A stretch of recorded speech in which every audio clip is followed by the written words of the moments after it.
നമസ്കാരം, ദിശ അക്കാദമിയുടെ പുതിയൊരു ക്ലാസ്സിലേക്ക് സ്വാഗതം. അപ്പോൾ നമ്മളൊരു 100 റൂൾസിൻ്റെ സീരീസ് സ്റ്റാർട്ട് ചെയ്തായിരുന്നു അല്ലേ? അപ്പോൾ ഏകദേശം 3 ക്ലാസ്സുകളിലായിട്ട് 25ഓളം റൂൾസുകൾ നമ്മൾ കംപ്ലീറ്റ് ചെയ്തു. ഓക്കെ, അപ്പം ഇന്നത്തെ ക്ലാസ്സിൽ അതിൻ്റെ ബാക്കി നോക്കാം. റൂൾ നമ്പർ 26, 26ാമത്തെ റൂൾ എന്താണ് പറയുന്നത് നോക്കാം. ഇവിടെ 3 സെൻറ്റൻസ് വന്നിട്ടുണ്ട് അല്ലേ? The weather of Delhi is far better than Mumbai. അടുത്തൊരു sentence, the weather of Delhi is far better than the weather of Mumbai. അടുത്തൊരു sentence, the weather of Delhi is far better than that of Mumbai. അല്ലേ? ഈ 3 സെൻറ്റൻസിൽ ഈ ആദ്യത്തെ സെൻറ്റൻസ് തെറ്റാണ് ഇല്ലേ? ഇത് എന്തുകൊണ്ട് തെറ്റുപറ്റിയെന്ന് ആദ്യം നോക്കാം.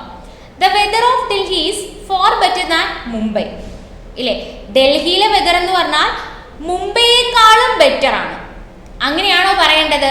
അല്ല, ഡൽഹിയിലെ വെദർ എന്ന് പറഞ്ഞാൽ മുംബൈയിലെ വെദറിനേക്കാളും ബെറ്റർ ആണ്. കമ്പാരിസൺ നടത്തേണ്ടത് ഡൽഹിയിലെ വെദറിനെ മുംബൈയിലെ വെദറുമായിട്ടാണ്. ഡൽഹിയിലെ കാലാവസ്ഥയെ മുംബൈയിലെ കാലാവസ്ഥയോടാണ് കമ്പാരിസൺ നടത്തേണ്ടത്, അല്ലാതെ മുംബൈ ആയിട്ടല്ല. മനസ്സിലായോ?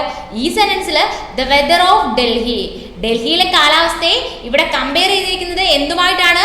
മുംബൈ ആയിട്ടാണ്. മുംബൈ ആയിട്ടാണോ ശരിക്കും ചെയ്യേണ്ടത്? അല്ല, മുംബൈയിലെ കാലാവസ്ഥയുമായിട്ടാണ് കമ്പയർ ചെയ്യേണ്ടത്. സോ അതുകൊണ്ടാണ് ഈ സെന്റൻസ് എന്തായത്? ഈ സെന്റൻസ് തെറ്റായത്. അങ്ങനെയാണെങ്കിൽ തെറ്റ് വന്ന ഈ സെന്റൻസിനെ എങ്ങനെ കറക്റ്റായിട്ട് എഴുതാൻ നോക്കാം. The weather of Delhi is far better than the weather of Mumbai. ഡൽഹിയിലെ വെദർ എന്ന് പറഞ്ഞാൽ മുംബൈയിലെ വെദറിനെക്കാട്ടിലും ഫോർ ബെറ്റർ ആണ് ഇല്ലേ? ഇവിടെ താണ്ടെ കമ്പാരിസൺ നടത്തിയിരിക്കുന്നത് ഡൽഹിയിലെ വെദർ ആണ്. ഡൽഹിയിലെ വെദറിനെ എന്തുമായിട്ടാണ് കമ്പാരിസൺ നടത്തിയിരിക്കുന്നത്? മുംബൈയിലെ വെദറുമായിട്ടാണ്. കുറച്ചുകൂടി നമുക്ക് റെപ്പറ്റീഷനെ കുറിച്ച് ഇവിടെ ദ വെദർ അപ്പം അങ്ങനെ കുറച്ചുകൂടി ഇതിനെ ക്ലിയർ ആയിട്ട് നമുക്ക് എങ്ങനെ പറയാൻ പറ്റും? The weather of Delhi is far better than that of Mumbai എന്ന് പറയാം. The weather of Delhi is far better than the weather of മുംബൈക്ക് പകരം കുറച്ചുകൂടി ആപ്റ്റ് ആക്കിയിട്ട് നമുക്ക് എങ്ങനെ പറയാൻ പറ്റും? The weather of Delhi is far better than that of Mumbai എന്ന് പറയാം. The weather of Delhi is far better than that of Mumbai എന്ന് പറയാം. ഓക്കെ, അപ്പോൾ ആദ്യ സെന്റൻസിൽ പറഞ്ഞിരിക്കുന്നത് എന്താണ്? In the above example first sentence is incorrect. ആദ്യ സെന്റൻസ് എന്തുകൊണ്ടാണ് ഇൻകറക്റ്റ് ആയത്? ഇവിടെ എന്ന് പറഞ്ഞാൽ കമ്പയർ ചെയ്തിരിക്കുന്നത് ഡൽഹിയിലെ വെദറിനെ എന്തുമായിട്ടാണ്? മുംബൈ ആയിട്ടാണ് കമ്പയർ ചെയ്തിരിക്കുന്നത് അല്ലേ? പക്ഷെ അങ്ങനെയായിരുന്നു ശരിക്കും വേണ്ടത്? അല്ല, വെദർ ഓഫ് മുംബൈ, മുംബൈക്ക് പകരം എന്തായിരുന്നു അവിടെ പ്രോപ്പറായിട്ട് യൂസ് ചെയ്യേണ്ടത്? മുംബൈയിലെ വെദറുമായിട്ടല്ലേ കമ്പയർ ചെയ്യേണ്ടത്. ഡൽഹിയിലെ വെദറിനെ മുംബൈയിലെ വെദറുമായിട്ടാണ് കമ്പാരിസൺ നടത്തേണ്ടത്. ഓക്കെ, ദെൻ അടുത്തത്, the apple of Shimla are tastier than Ooty. Okay, the apples of Shimla are tastier than Ooty. ഇവിടെയും നമ്മൾ പറഞ്ഞതുപോലെ തന്നെ the apples of Shimla are tastier than the apples of Ooty അല്ലേ? ഷിംലയിലുള്ള ആപ്പിൾസ് ഊട്ടിയിലുള്ള ആപ്പിളിനെക്കാട്ടിലും ടേസ്റ്റിയർ ആണെന്നല്ലേ പറയേണ്ടത്, അല്ലാതെ ഷിംലയിലുള്ള ആപ്പിള് ഊട്ടിയേക്കാളും ടേസ്റ്റിയർ ആണെന്നാണ് പറയേണ്ടത്. അല്ല, ഷിംലയിലുള്ള ആപ്പിള് ഊട്ടിയിലുള്ള ആപ്പിൾസിനെക്കാട്ടില് ടേസ്റ്റിയർ ആണ്. The apples of Shimla are tastier than the apples of Ooty. Okay, ഇനി ഇതിന് പകരം തൊട്ടു മുന്നേ നമ്മൾ എഴുതിയ പോലെ തന്നെ the apples of Shimla are tastier than നമുക്ക് എങ്ങനെ എഴുതാൻ പറ്റും? ദോസ് ഓഫ് ഊട്ടി എന്ന് എഴുതാം. ഇവിടെ ദാറ്റ് മാറി എന്തുകൊണ്ട് ദോസ് വന്ന് ചോദിച്ചാൽ ഇവിടെ യൂസ് ചെയ്തിരിക്കുന്ന സബ്ജക്റ്റ് പ്ലൂറൽ ആണ്, ആപ്പിൾസ് ആണ്. അപ്പോൾ ദാറ്റ് മാറി എന്തായി? ദോസായി. ഓക്കെ, അപ്പോൾ റൂൾ നമ്പർ 26 ക്ലിയർ ആയോ? കമ്പാരിസൺ ഏതുമായിട്ടാണോ നടത്തേണ്ടത് സെയിം ആ വേർഡുമായിട്ട് വേണം എന്ത് ചെയ്യാൻ? കമ്പാരിസൺ നടത്താൻ വേണ്ടിയിട്ട്. Okay, then rule number 27. എന്താണ് റൂൾ നമ്പർ 27 പറയുന്നത്? 2 വേർഡ് ഉണ്ടല്ലേ, നെയ്തർ ഓഫ് ഉണ്ട്, നൺ ഓഫ് ഉണ്ട്. നെയ്തർ ഓഫ് എന്ന് പറഞ്ഞാൽ എന്താണ് meaning? Not either of 2 things or people. 2 things അല്ലെങ്കിൽ 2 പീപ്പിളിൽ ആരും ഇല്ല എന്ന് പറയാനായിട്ട്, അതുമില്ല ഇതുമില്ല. Not either of 2 things or people, 2 തിങ്സിൽ ഒന്നുമില്ല എന്ന് പറയാനാണ് നമ്മൾ ഏത് വേർഡ് യൂസ് ചെയ്യുന്നത്? നെയ്തർ ഓഫ് യൂസ് ചെയ്യുന്നത് അല്ലേ? നൺ ഓഫ് നമ്മൾ എപ്പോഴാണ് യൂസ് ചെയ്യുന്നത്? നൺ ഓഫ് നമ്മൾ യൂസ് ചെയ്യുന്നത് not one of the group of things or people ഇല്ലേ? ഒരു ഗ്രൂപ്പ് ഓഫ് പീപ്പിൾസ് അല്ലെങ്കിൽ ഗ്രൂപ്പ് ഓഫ് തിങ്സിൽ ആരും ഇല്ല എന്ന് പറയാനാണ് നമ്മൾ എന്ത് യൂസ് ചെയ്യുന്നത്? നൺ ഓഫ് യൂസ് ചെയ്യുന്നത്. Neither of means not either of two things or people. രണ്ട് തിങ്സിൽ ആരും ഇല്ല എന്ന് പറയാൻ നമുക്ക് എന്ത് യൂസ് ചെയ്യാം? നെയ്തർ ഓഫ് യൂസ് ചെയ്യാം. നൺ ഓഫ് നമ്മൾ എപ്പോൾ യൂസ് ചെയ്യും? Not one of the group of things or people. ഒരു ഗ്രൂപ്പ് ഓഫ് തിങ്സ് അല്ലെങ്കിൽ ഗ്രൂപ്പ് ഓഫ് പീപ്പിളിൽ ആരും ഇല്ല എന്ന് പറയാൻ നമ്മൾ എന്ത് യൂസ് ചെയ്യും? നൺ ഓഫ് യൂസ് ചെയ്യും. രണ്ട് സെന്റൻസ് തന്നിട്ടുണ്ട്. Neither of his four sons looked after him. അടുത്തൊരു sentence none of his four sons looked after him. ഇവിടെ എന്തുകൊണ്ട് ഈ സെന്റൻസ് തെറ്റായി എന്ന് ചോദിച്ചാൽ നെയ്തർ ഓഫ് നമ്മൾ യൂസ് ചെയ്യുന്നത് എന്താണ്? ആ രണ്ട് തിങ്സ് അല്ലെങ്കിൽ രണ്ട് പീപ്പിളിൽ ആരും ഇല്ല എന്ന് പറയാനാണ് നെയ്തർ ഓഫ് യൂസ് ചെയ്തിരിക്കുന്നത്. ഇവിടെ എത്ര സൺസിന്റെ കാര്യമാണ് പറഞ്ഞേക്കുന്നത്? 4 സൺസിന്റെ കാര്യമാണ് പറഞ്ഞിരിക്കുന്നത്. അപ്പൊ നെയ്തർ യൂസ് ചെയ്യാൻ പറ്റുമോ? ഇല്ല. അപ്പോൾ രണ്ടിൽ കൂടുതലുള്ള കാര്യങ്ങളിൽ നമ്മൾ എന്ത് യൂസ് ചെയ്യും? പകരം നൺ ഓഫ് യൂസ് ചെയ്യും. രണ്ടുപേരും ഇല്ല അല്ലെങ്കിൽ not either of two things, രണ്ടിലും ഇല്ല എന്ന് പറയാൻ നമ്മൾ നെയ്തർ ഓഫ് യൂസ് ചെയ്യും. ഒരു ഗ്രൂപ്പ് ഓഫ് തിങ്സ് അല്ലെങ്കിൽ ഒരു ഗ്രൂപ്പ് ഓഫ് പീപ്പിളിൽ ഇല്ല എന്ന് പറയാൻ നമ്മൾ എന്ത് യൂസ് ചെയ്യും? നൺ ഓഫ് യൂസ് ചെയ്യും. Neither of his four sons looked after him. അയാളുടെ 4 മക്കൾ ആരും അയാളെ സംരക്ഷിച്ചില്ല അല്ലെങ്കിൽ പരിപാലിച്ചില്ല. അപ്പോൾ നെയ്തർ ഓഫ് ഇവിടെ മാറ്റം എന്തുകൊണ്ടാണ്? ഇവിടെ 4 സൺസിന്റെ കാര്യമാണ് പറയുന്നത്. 2 പേരാണെങ്കിലാണ് നമ്മൾ എന്ത് യൂസ് ചെയ്യുന്നത്? നെയ്തർ ഓഫ് യൂസ് ചെയ്യുന്നത്. ഓക്കെ, നെയ്തർ ഓഫും നൺ ഓഫും നമ്മൾ നെഗറ്റീവ് കേസിൽ യൂസ് ചെയ്യുമ്പോൾ എയ്തർ ഓഫും വൺ ഓഫും ആണ് നമ്മൾ പോസിറ്റീവ് സെൻസിൽ യൂസ് ചെയ്യുന്ന വേർഡ്സ്. എയ്തർ ഓഫ് എന്ന് പറഞ്ഞാൽ one of the two things of people. രണ്ട് തിങ്സ് അല്ലെങ്കിൽ രണ്ട് പീപ്പിൾസിൽ ഏതെങ്കിലും ഒന്ന്, അതിനെയാണ് എന്തെന്ന് പറയുന്നത്? അത്തരം സന്ദർഭങ്ങളാണ് എന്ത് യൂസ് ചെയ്യുന്നത്? എയ്തർ ഓഫ് യൂസ് ചെയ്യുന്നത്. വൺ ഓഫ് കുറച്ച് പേരുകൾക്കിടയിൽ ഒരു ഗ്രൂപ്പ് ഓഫ് തിങ്സിനിടയിൽ ഒരാൾ എന്ന് പറയാൻ നമ്മൾ എന്ത് യൂസ് ചെയ്യും? വൺ ഓഫും യൂസ് ചെയ്യും. Either of 5 members is at fault എന്ന് പറയുന്നത് തെറ്റാണ്. എന്തുകൊണ്ടാ? ഇവിടെ മെമ്പേഴ്സിന്റെ എണ്ണം എന്ന് പറയുന്നത് 5 ആണ്. One of the 5 members is at fault. ഇവിടെ എന്ന് പറഞ്ഞാൽ വൺ ഓഫ് 5 മെമ്പേഴ്സിന്റെ കാര്യമാണ്. അപ്പൊ കറക്റ്റ് എന്ത് യൂസ് ചെയ്യാം? വൺ ഓഫ് യൂസ് ചെയ്യാം. എയ്തർ ഓഫ് എപ്പോഴും നമ്മൾ യൂസ് ചെയ്യുന്നത് one of the two things, രണ്ട് തിങ്സിൽ ഏതെങ്കിലും ഒന്നെന്ന് പറയാനാണ് എയ്തർ ഓഫ് യൂസ് ചെയ്യുന്നത്. ഓക്കെ, അടുത്തത് നോട്ട് എന്ന് പറയുന്ന വേർഡ് ഒരിക്കലും ബോത്ത് എന്ന് പറയുന്ന വേർഡിന്റെ കൂടെ ഒരുമിച്ച് യൂസ് ചെയ്യാൻ പാടില്ല. ബോത്തും നോട്ടും ഒരുമിച്ച് യൂസ് ചെയ്യാൻ പാടില്ല. അത്തരം സന്ദർഭങ്ങളിൽ നമുക്ക് എന്ത് യൂസ് ചെയ്യാം? നെയ്തർ ഓഫ് യൂസ് ചെയ്യാം. ഒരു സെന്റൻസിൽ നോട്ടും ബോത്തും കൂടി ഒരുമിച്ച് യൂസ് ചെയ്യാൻ പാടില്ല. അത്തരം സന്ദർഭങ്ങളിൽ നമുക്ക് ഏത് വേർഡ് യൂസ് ചെയ്യാം? നെയ്തർ ഓഫ് യൂസ് ചെയ്യാം. Sentence okay, both of them did not take the exam എന്ന് പറയില്ല. ബോത്തും നോട്ടും ഇല്ലേ? എന്താണ്? ബോത്തും നോട്ടും കൂടെ ഒരു സെന്റൻസിൽ ഒരുമിച്ച് യൂസ് ചെയ്യാൻ പാടില്ല. അത്തരം സന്ദർഭങ്ങളെ കറക്റ്റ് ചെയ്ത് നമുക്ക് എങ്ങനെ പറയാം? Neither of them took the exam എന്ന് പറയാം. എന്താണ്? Neither of them took the exam എന്ന് പറയാം. ഓക്കെ, അടുത്തത് റൂൾ നമ്പർ 28 എന്താണെന്ന് നോക്കാം. ബട്ട്, എക്സെപ്റ്റ്, ബിറ്റ്വീൻ, ഈ 3 വേർഡ്സിനെയും നമ്മളൊരു പ്രിപ്പോസിഷൻ ആയിട്ട് യൂസ് ചെയ്യുന്ന കേസിൽ അതിനെ ഫോളോ ചെയ്ത് വരേണ്ടത് ഒബ്ജക്റ്റീവ് പ്രൊനൗൺ ആയിരിക്കും. അതിനെ ഫോളോ ചെയ്ത് വേണ്ട എന്തായിരിക്കണം? ഒബ്ജക്റ്റീവ് പ്രൊനൗൺ ആയിരിക്കണം. അപ്പോൾ me, him, her, you, us, them ഇതൊക്കെയാണ് എന്ത്? ഒബ്ജക്റ്റീവ് പ്രൊനൗൺ എന്ന് പറയുന്നത് അല്ലേ. സബ്ജക്റ്റീവ് കേസോ I, he, she, you, we, they ഇതൊക്കെയാണ് എന്ത്? സബ്ജക്റ്റീവ് കേസ് എന്ന് പറയുന്നത് അല്ലേ. അപ്പോൾ ബട്ടിനെയും എക്സെപ്റ്റിനെയും ബിറ്റ്വീനെയും ഒരു പ്രൊപ്പോസിഷനായിട്ട് യൂസ് ചെയ്യുമ്പോൾ അതിനെ ഫോളോ ചെയ്ത് വരേണ്ടത് സബ്ജക്റ്റീവ് കേസ് ആയിരിക്കരുത്, ഒബ്ജക്റ്റീവ് കേസ് ആയിരിക്കണം. ഇത് കുറച്ചുകൂടി മനസ്സിലാവണമെങ്കിൽ എക്സാമ്പിൾ നോക്കിയാൽ നിങ്ങൾക്ക് ക്ലിയർ ആയിട്ട് മനസ്സിലാവും. There is a friendship between the between use ചെയ്തു, പ്രൊപ്പോസിഷനായിട്ട് ബിറ്റ്വീൻ യൂസ് ചെയ്തു. There is a friendship between you and I എന്ന് പറയുന്നത് തെറ്റാണ്. എന്താണ്? ബിറ്റ്വീൻ എന്ന് പറയുന്ന പ്രൊപ്പോസിഷന് ശേഷം നമ്മൾ യൂസ് ചെയ്യേണ്ടത് ഒബ്ജക്റ്റീവ് കേസ് ആയിരിക്കണം. There is a friendship between you and me എന്നുള്ളതാണ് കറക്റ്റ് ഇല്ലേ. നമ്മൾ ഏതൊക്കെ വേർഡ് പറഞ്ഞേ?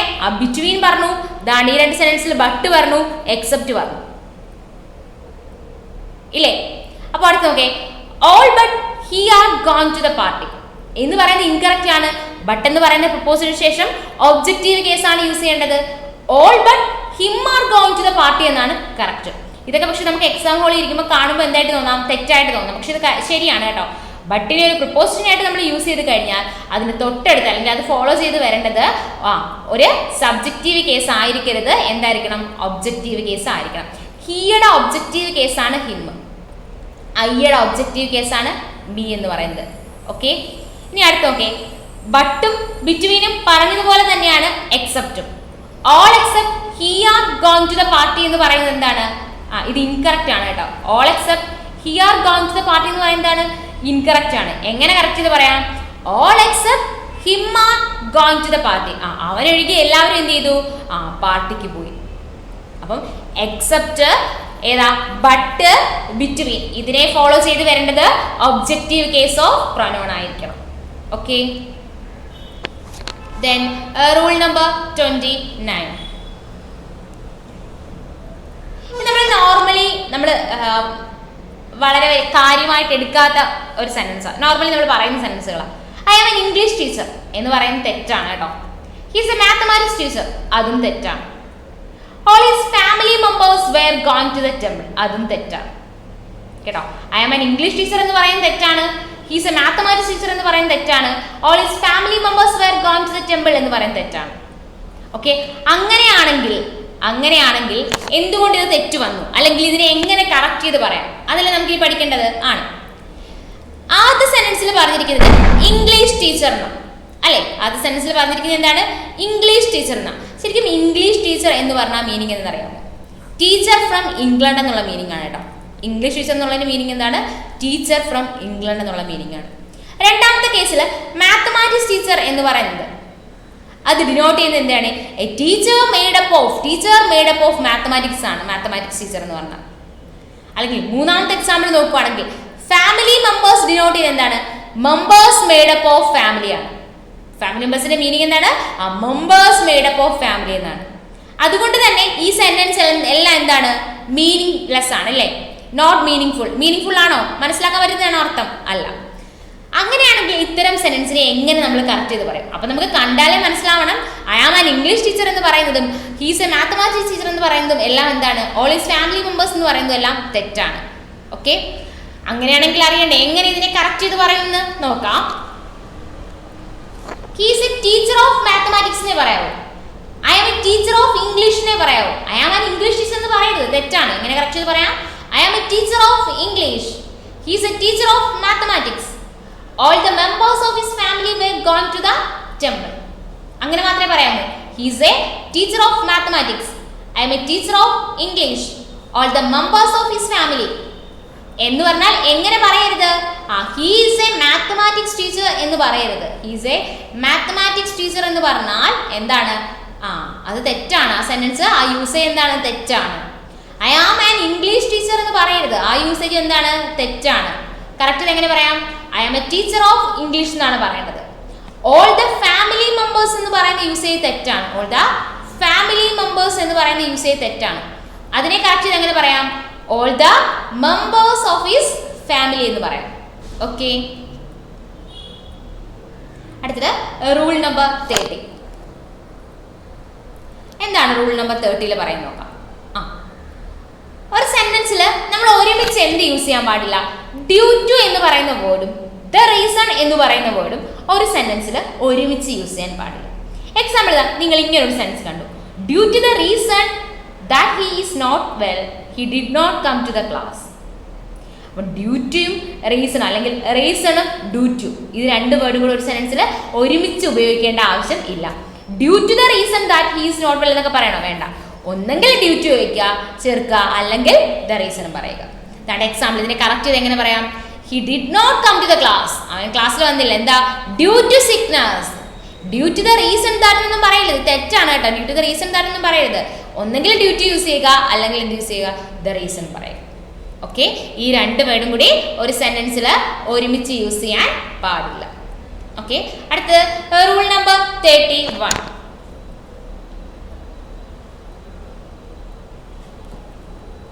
എന്താണ് പറയുന്നത്? ക്വാണ്ടിറ്റി എന്ന് പറയുന്ന വേർഡിന്റെ ഉപയോഗമാണ് പറയുന്നത് അല്ലേ? വേർഡ് ക്വാണ്ടിറ്റി എന്ന് പറയുന്ന വേർഡിന്റെ ഉപയോഗമാണ് പറയുന്നത്. ഈ ക്വാണ്ടിറ്റി എന്ന് പറയുന്ന വേർഡിന്റെ കൂടെ എന്ത് യൂസ് ചെയ്യില്ല? അതിന് മുന്നേ റൂൾ പറയുന്നു. നമുക്ക് എക്സാമ്പിൾ നോക്കാം. എക്സാമ്പിൾ നോക്കിയിട്ട് റൂളിലോട്ട് വരുമ്പോൾ കുറച്ചുകൂടി മനസ്സിലാവും. Little quantity of food was wasted എന്ന് പറയില്ല. Few quantity of food was wasted അതും തെറ്റാണ്. A small quantity of food was wasted അതാണ് കറക്റ്റ്. എന്ന് പറഞ്ഞാൽ ക്വാണ്ടിറ്റി എന്ന് പറയുന്ന വേർഡിന് മുന്നിൽ നമ്മൾ ലിറ്റിലോ ഫ്യൂവോ ഒന്നും യൂസ് ചെയ്യാൻ പാടില്ല. Little quantity of food was wasted. Little ആവട്ടെ ഫ്യൂ ആവട്ടെ, ക്വാണ്ടിറ്റി എന്ന് പറയുന്ന വേർഡിന് തൊട്ട് മുന്നിൽ ലിറ്റിലും ഫ്യൂവും യൂസ് ചെയ്യാൻ പാടില്ല. അപ്പൊ അത്തരം സന്ദർഭങ്ങളിൽ നമുക്ക് എങ്ങനെ കറക്റ്റ് ചെയ്ത് പറയാൻ പറ്റും? A small quantity of food was wasted എന്ന് പറയാൻ പറ്റും. ഓക്കെ, അതാണ് തൊട്ട് മുന്നത്തെ സ്ലൈഡിൽ പറഞ്ഞിരിക്കുന്നത്. Usage of the word quantity. Quantity എന്ന് പറയുന്ന വേർഡിന്റെ ഉപയോഗങ്ങളാണ് പറയുന്നത്. When the word quantity is used in the sentence, we cannot use little, few, etc.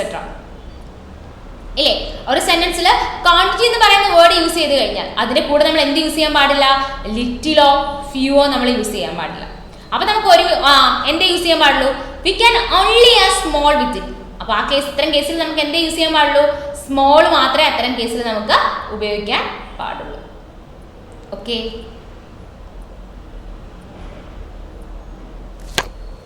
Rule number 32.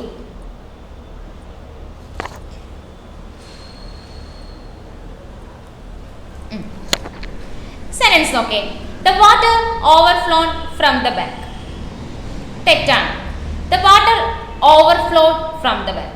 അതാണ് കറക്റ്റ്. എന്തുകൊണ്ടാ? ഫ്ലൈ പറക്കുക എന്നുള്ള മീനിങ് ആണ്. ഫ്ലൈ, ഫ്ലൂ, ഫ്ലോൺ എന്നാണ് അല്ലേ? Fly, flu, flown. പറക്കുക എന്നുള്ളതിന്റെ V1 form, V2 form, V3 form. പറക്കുക എന്നുള്ളതിന്റെ V3 form ആണ് എന്തെന്ന് പറയുന്നത്? ഫ്ലോൺ എന്ന് പറയുന്നത്. ഇനി ഒഴുകുക എന്നുള്ളതിന്റെ മീനിങ് ഫ്ലോ, ഫ്ലോഡ്, ഫ്ലോഡ് ആണ് കേട്ടോ. ഒഴുകുക എന്നുള്ളതിന്റെ മീനിങ് എന്താണ്? ഫ്ലോ, ഫ്ലോഡ്, ഫ്ലോഡ് ആണ്. ഇവിടെ വാട്ടർ പറക്കുക എന്നാണോ മീനിങ്? അല്ല, ഒഴുകുക എന്നുള്ള മീനിങ്. അപ്പൊ എന്താണ് വരേണ്ടത്? The water overflow from the bank എന്നാണ് പറയേണ്ടത്. ഓവർഫ്ലോൺ പറയുന്നത് ഫ്ലൈ, ഫ്ലൂ, ഫ്ലോൺ ആണ്. ഫ്ലോ ആണെങ്കിൽ V2 form flawed, V3 form flawed. But the water overflow from the banks. Okay. അടുത്തത് the secretary has found this organization. തെറ്റാണെന്ന് പറയുന്നു അല്ലേ? The secretary has founded this organization. വ്യത്യാസം എന്താണ്? find, found, found. find എന്തെങ്കിലും കണ്ടുപിടിക്കുക. to come across എന്നാണ് മീൻ. എന്തെങ്കിലും കാര്യം കണ്ടുപിടിക്കുക, to come across. ഇനി ഫൗണ്ട്, ഒരു കാര്യം എക്സ്റ്റാബ്ലിഷ് ചെയ്യുന്നതിന് എന്താണ്? അതിനാണ് ഫൗണ്ട്. അതിന്റെ V2 ഫോം എന്താണ്? ഫൗണ്ടഡ് ആണ്. ഫൗണ്ട്, ഫൗണ്ടഡ്, ഫൗണ്ടഡ് എന്നാണ്. ഇവിടെ എന്താണ് സെക്രട്ടറി ചെയ്തത്? The secretary has founded this organisation. ആ ഓർഗനൈസേഷൻ എക്സ്റ്റാബ്ലിഷ് ചെയ്തല്ലേ? ആണ്. അപ്പൊ ഫൗണ്ടഡ്. അപ്പൊ എന്താണ് വരേണ്ടത്? ഫൗണ്ടഡ് ആണ് വരേണ്ടത്. ഫൗണ്ട് എന്നുള്ളത് തെറ്റാണ്. ക്ലിയർ ആയോ? ഇതുപോലെ തന്നെ ഈ 3 വേർഡും ഒരുപാട് തവണ എക്സാമിന് ചോദിച്ചിട്ടുള്ളത് കേട്ടോ. സോ പഠിക്കാതെ പോരുതേ. ഈ 3 വേർഡ് ഒരുപാട് തവണ എക്സാമിന് ചോദിച്ചിട്ടുള്ളതാണ്. അടുത്തത് the prisoner was hanged till the death. The prisoner was hanged till the death. ഹാങ്ങിന്റെ 2 യൂസേജ്. നമ്മൾ തൂക്കിക്കൊല്ലുന്നതിന്റെ ഹാങ് എന്ന് പറഞ്ഞാൽ ഹാങ്, ഹാങ്ഡ്, ഹാങ്ഡ്. നമ്മൾ ഭിത്തിയിൽ വോളിലൊക്കെ എന്തെങ്കിലും തൂക്കുന്നുള്ള ഹാങ്, ആ ഹാങ്ങിന്റെ V2 form hang, hung, hung എന്ന്. ആദ്യത്തെ കേസിൽ പ്രിസണറിന്റെ കാര്യം പറഞ്ഞിട്ടുള്ളത്. അപ്പൊ തൂക്കിക്കൊല്ലുക എന്നുള്ളതിന്റെ ഫോം എന്താണ്? Was hang. അടുത്തത് the clock was hang on the wall. നമ്മുടെ കാര്യം വോളിൽ തൂക്കിയിട്ടു എന്നുള്ള മീനിങ്ങിനാണ്. അപ്പൊ എന്താ വരേണ്ടത്? ഹങ് ആ വരേണ്ടത്. ആ ഹാങ് എന്ന് പറഞ്ഞാൽ ഹാങ്ങിന്റെ V1, അതിന്റെ V2 ഫോം എന്ന് പറയുമ്പോൾ ഹാങ്, ഹങ്, ഹങ് എന്നാണ്. ഓക്കെ, തൂക്കിക്കൊല്ലുക എന്നുള്ളതിന്റെ മീനിങ് വരുമ്പോൾ hang, hanged, hanged. Okay. Then rule number 33. ഇതും വളരെയധികം ഇമ്പോർട്ടൻ്റ് ആണ്. നമ്മളധികം ശ്രദ്ധിക്കാതെ വിടുന്നതായിരിക്കും. She died from overwork. She died of cancer. She died of tuberculosis. Trees are dying from acid rain. ഒരിടത്ത് died from 2 ഇടത്ത് use ചെയ്തിരിക്കുന്നു, 2 ഇടത്ത് ഡൈഡ് ഓഫ് യൂസ് ചെയ്തിരിക്കുന്നു. അപ്പോൾ എക്സാം പോയിന്റ് ഓഫ് വ്യൂവിൽ നമുക്ക് പഠിക്കേണ്ടത് എപ്പം ഡൈഡ് ഓഫ് യൂസ് ചെയ്യും അല്ലെങ്കിൽ എപ്പം ഡൈഡ് ഫ്രം യൂസ് ചെയ്യും. ഒരു ഡിസീസ് കാരണമാണ് മരിക്കുന്നതെങ്കിൽ ഡൈഡ് ഓഫ് പറയണം. Died of cancer, died of tuberculosis അല്ലേ? ഒരു ഡിസീസ് കാരണമാണ് മരിക്കുന്നതെങ്കിൽ നമ്മൾ എന്ത് യൂസ് ചെയ്യണം? ഡൈഡിന്റെ കൂടെ ഓഫ് യൂസ് ചെയ്യണം. Died of cancer, died of tuberculosis. Okay. ഇനി ഒരു റീസൺ കാരണമാണെങ്കിലോ ഷീ ഡൈഡ് ഫ്രം ഓവർവർക്ക്, ഓവർവർക്കിൽ നിന്നും. The trees are drying from acid rain, acid റെയിനിൽ നിന്നും. ഒരു റീസൺ ആണെങ്കിൽ ഡൈഡ് ഫ്രമും യൂസ് ചെയ്യുക. ഇനി ഒരു ഡിസീസ് കാരണമാണ് മരിച്ചതെങ്കിൽ ഡൈഡ് ഓഫും യൂസ് ചെയ്യുക. തൊട്ട് മുന്നത്തെ സ്ലൈഡിൽ ഇതാണ് പറഞ്ഞിരിക്കുന്നത്. അത് ഞാൻ ഒന്നുകൂടി പറഞ്ഞുതരാം. Use of preposition with the word die. Die എന്ന് പറയുന്ന വേർഡിന്റെ കൂടെയുള്ള പ്രിപ്പോസിഷന്റെ ഉപയോഗങ്ങളാണ് പറയുന്നത്. We use either preposition of or from with the word die. നമ്മൾ രണ്ട് വേർഡ്സ് ആണ് യൂസ് ചെയ്യുന്നത്. ഒന്നെങ്കിൽ ഡൈഡിന്റെ കൂടെ ഓഫ് നമ്മൾ യൂസ് ചെയ്യും, അല്ലെങ്കിൽ ഡൈഡിന്റെ കൂടെ നമ്മൾ എന്ത് യൂസ് ചെയ്യും? ഫ്രം യൂസ് ചെയ്യും, അല്ലേ? We use died of. Die of എപ്പോഴാണ് യൂസ് ചെയ്യുന്നത്? Talk about a disease. ഒരു ഡിസീസിനെ പറ്റി പറയാനാണെങ്കിൽ നമ്മൾ എന്ത് യൂസ് ചെയ്യും? ഡൈ ഓഫ് യൂസ് ചെയ്യും. ഇനി ഒരു റീസൺ കാരണമാണ് നമ്മൾ മരിക്കുന്നതെങ്കിൽ നമ്മൾ അവിടെ എന്ത് യൂസ് ചെയ്യും? ഡൈ ഫ്രം യൂസ് ചെയ്യും. ഒരു ഡിസീസ് ആണെങ്കിൽ ഡൈ ഓഫ് യൂസ് ചെയ്യും, ഒരു റീസൺ ആണെങ്കിൽ ഡൈ ഫ്രം യൂസ് ചെയ്യും. ഓക്കെ, പാരന്റ് യൂസേജും പഠിക്കണേ. ദെൻ റൂൾ നമ്പർ 34 നിങ്ങൾക്ക് അറിയാവുന്ന റൂൾ ആയിരിക്കാം. He will distribute the sweets between 4 PM to 2 PM. എപ്പോഴും ബിറ്റ്വീൻ ഫോളോ ചെയ്യുന്നത് ബിറ്റ്വീൻ ആൻഡ് ആയിരിക്കും. ബിറ്റ്വീനും ആൻഡും ഫ്രമും ടു ആയിരിക്കും കേട്ടോ. ബിറ്റ്വീനെ റിലേറ്റ് ചെയ്ത് പോകുന്നത് ആൻഡും ഫ്രമിനെ റിലേറ്റ് ചെയ്ത് പോകുന്നത് ടു ആയിരിക്കും. അപ്പോൾ ഇവിടെ ബിറ്റ്വീനും ടു കൂടെ ഒക്കെ പറഞ്ഞു. ഈ യൂസ് എന്താണ്? തെറ്റാണ്. He will distribute the sweets between 4 PM and 5 PM. 4 മണിക്കും 5 മണിക്കും ഇടയിൽ അവൻ എന്ത് ചെയ്യും? സ്വീറ്റ്സ് ഡിസ്ട്രിബ്യൂട്ട് ചെയ്യും. അങ്ങനെയല്ല സെന്റൻസിന്റെ മീനിങ്. അപ്പോൾ between 4 PM and between and use ചെയ്തു. He will distribute the sweets from 4 PM to 5 PM. From 4 PM to 5 PM. Okay, then rule number 35. ഇത് വളരെ ഇമ്പോർട്ടൻ്റ് ആയിട്ടുള്ള റൂളാണേ. എക്സാമ്പിൾ വെച്ചിട്ട് പറയാം. Mathematics is an interesting subject. Mathematics are telling that he has made a lot of money. നമ്മൾ പൊതുവെ പഠിച്ചിരിക്കുന്ന mathematics, physics, accounts ഇതൊക്കെ എന്താണ്? ഇതൊക്കെ സിംഗുലാർ ആയിട്ട് കണക്കാക്കണം, ഇതിനോട് സിംഗുലാർ വെർബ് യൂസ് ചെയ്യണം എന്നാണ് നമ്മൾ പഠിച്ചു വെച്ചിരിക്കുന്നത്, അല്ലേ? പക്ഷേ ഇവിടെ കുറച്ച് വ്യത്യാസമുണ്ട്. ആദ്യത്തെ സെന്റൻസ് നോക്കേ, mathematics is an interesting subject. ഇവിടെ മാത്തമാറ്റിക്സിനെ യൂസ് ചെയ്തിരിക്കുന്നത് എന്തായിട്ടാണ്? ഒരു സബ്ജക്റ്റ് ആയിട്ടാണ്, അല്ലേ? മാത്തമാറ്റിക്സിനെ ഒരു സബ്ജക്റ്റ് ആയിട്ടാണ് നമ്മൾ യൂസ് ചെയ്തിരിക്കുന്നതെങ്കിൽ നമ്മൾ അവിടെ ഉപയോഗിക്കേണ്ട വെർബ് ഈസ് ആണ്. ഓക്കെ, അടുത്തൊരു സെന്റൻസ് നോക്കേ, mathematics are telling that he has made a lot of money. ഇവിടെ മാത്തമാറ്റിക്സിനെ എന്തായിട്ടാണ് യൂസ് ചെയ്തിരിക്കുന്നത്? ഒരു കാൽക്കുലേഷൻസ് ആയിട്ടാണ് യൂസ് ചെയ്തിരിക്കുന്നത്. കണക്ക് കൂട്ടലുകൾ പറയുന്നത് അവൻ ലോട്ട് ഓഫ് മണി മെയ്ഡ് ചെയ്തതാണ്, കുറേ മണി ഉണ്ടാക്കിയതാണ്, ഇല്ലേ? അപ്പോൾ മാത്തമാറ്റിക്സിനെ ഒരു കാൽക്കുലേഷൻ ആയിട്ടാണ് നമ്മൾ യൂസ് ചെയ്യേണ്ടതെങ്കിൽ അവിടെ യൂസ് ചെയ്യേണ്ട വെർബ് എന്ന് പറഞ്ഞാൽ എന്തായിരിക്കണം? പ്ലൂറൽ വെർബ് ആയിരിക്കണം.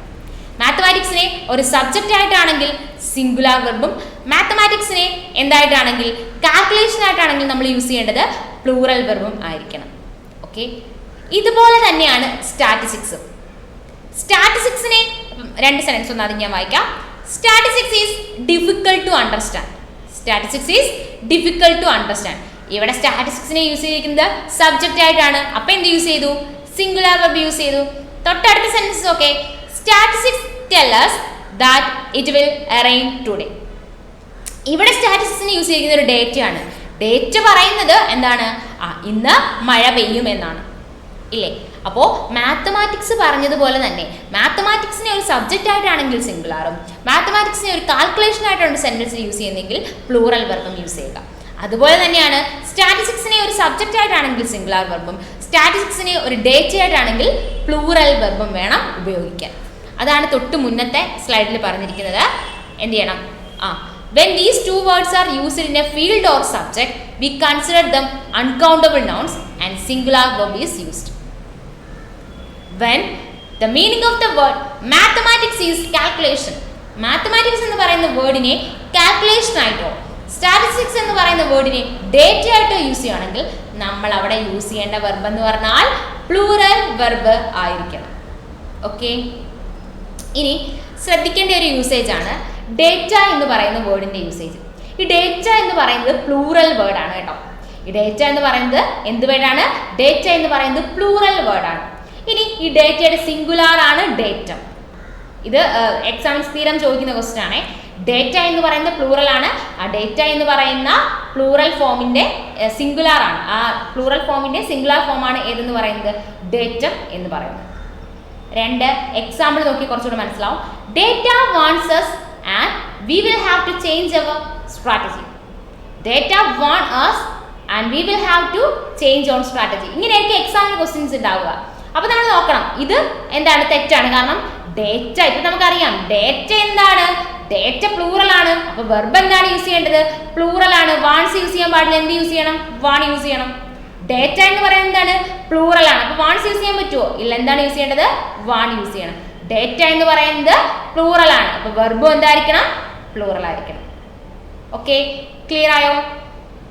അപ്പോൾ ബാക്കി റൂൾസ് നമുക്ക് അടുത്ത ക്ലാസ്സിൽ ഡിസ്കസ് ചെയ്യാം. Okay, thank you.